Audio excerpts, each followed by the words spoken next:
So can you give us the overview of the company? What are your key verticals, and what are the service? What are the industries you're serving? Yeah, sure. So we are one of the fastest growing IT services company, and we have the capability to service both the transformation and discretionary aspects of our client demands. We service six different industries, ranging from financial services, banking, healthcare and insurance, manufacturing and consumer, high tech, and the last one is travel and transportation. The fact that we service six different industries basically ensure that we are not over indexed to any one, and we can continue to grow secularly when some of these industries may face their own headwinds or ride the growth wave when they are going through a tailwind. In terms of the capabilities, we have almost the full breadth of capabilities that we take to the market. We are into four uh, service lines in tech side, and the fifth one on the BPS. What we take from a service lines perspective is on the tech side is design and build, which is basically building platform and software for our clients. Run and secure. Once a software has been developed, how do you basically test it, secure it, and deploy it into production? Data and analytics, and underpinning all of this is cloud. Cloud is all pervasive. And the last service line from a BPS perspective is close to 12% of our revenue. So that's what we take to the market in terms of our revenues. And Wonderful. Like you mentioned, you're one of the leading tech giants. yeah. So can you throw some more color on the RapidX, the newly launched CloudX platform?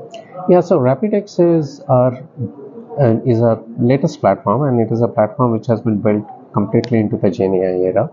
It can do everything what is in the software lifecycle development, other than the code generation, for which there are a lot of already products like Code Whisperer and others which are available in the market. The beauty of and we think this is truly differentiated. The beauty of RapidX is what it does is, for the longest period of the time, the enterprises have had a challenge in terms of solving for legacy modernization, where codes have been written in languages which are very old. Right. But you do not have a tool or a platform which can read that code and comprehend it and build a knowledge graph associated with it.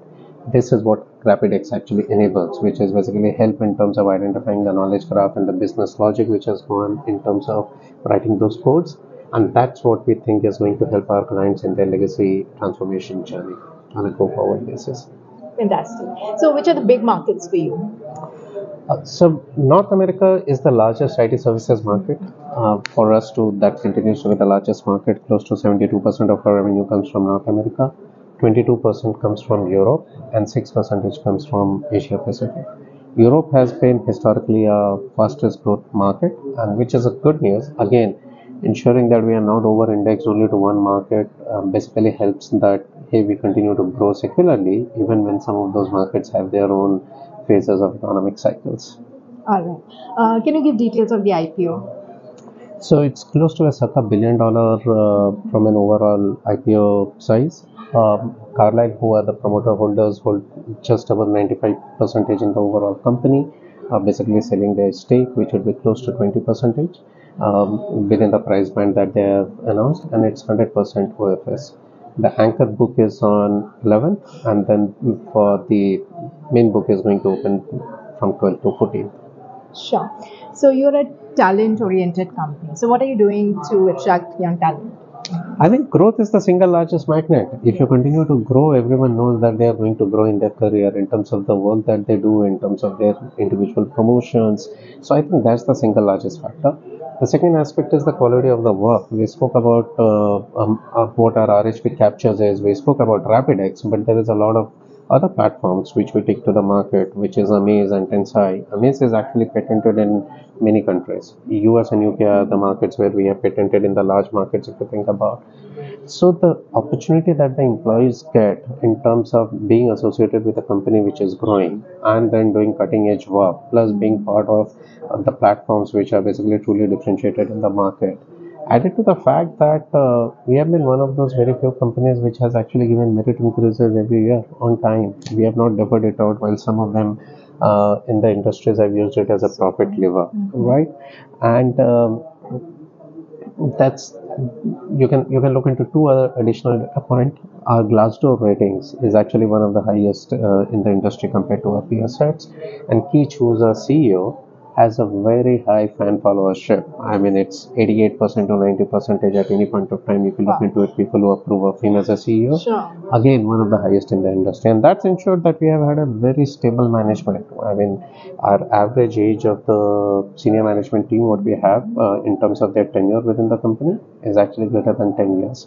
So when you have a very stable management, employees know that they're joining a stable team. So growth, culture, uh, quality of work, stable management team are all the components that an employee is looking forward to. Wonderful. What's been your leadership mantra? If you ask Hexawarian, they'll basically say create smiles, creating smiles for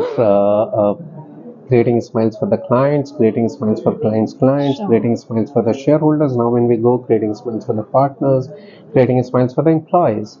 But if you ask me or a lot of our leadership team, our common purpose, it's a bit timeless, is creating a great Hexaware, and it's a legacy we would like to leave behind whenever we hang up our boots. Wonderful. Your final words for all the stakeholders.